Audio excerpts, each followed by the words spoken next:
This is a market update for Chicago, Illinois, February 2016, presented by Terry Buseman's Chicago City Estates team.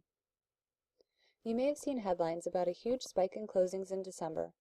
In a way, this is true. There were far more closings in December than November. However, the reason is because of the new lender regulation called TRID, which took effect in October. With TRID, lenders are required to provide the borrower with certain closing documents 3 business days before the closing. Before TRID, these documents were often provided the day before or even the day of closing.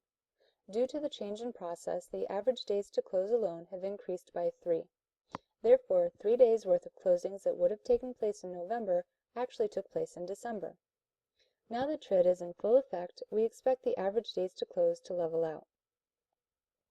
The spring selling season is right around the corner, and 2016 is looking like it could be the busiest since 2006. That is, if inventory increases. We are currently in a seller's market.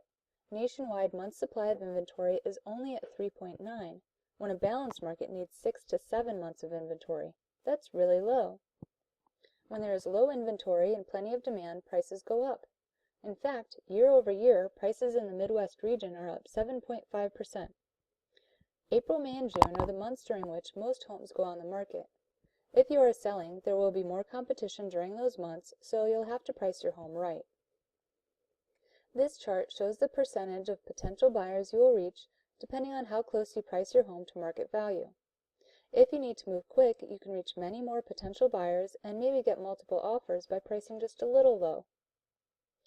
You may be on the fence about selling if you don't think you have enough equity to move. Do you know how much equity you have in your home? Since values have been going up, many people believe they have less equity than they actually do.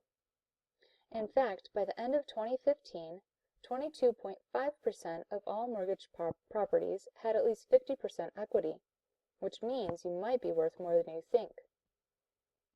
Another misconception many people have is how well they qualify for a mortgage. Mortgage availability is actually up. FICO score requirements are down, typical down payments are less than 20%, but mortgage rates are expected to rise. It's important to have an understanding of how mortgage rates can affect your buying power. At the current rate, if someone wanted to keep their monthly payment to under $1,900, they could buy a $390,000 home. If the rates rise to 4.5% by the end of the year, which they could, that same buyer can now only buy a $370,000 home. That could make the difference of a parking spot in our market, and we all know how precious parking is in downtown Chicago. If you are thinking of selling and want to discuss your best strategy, or if you are thinking of buying and need help understanding how much home you can afford, call Terry Buseman. She and her team can help you with all of your housing needs.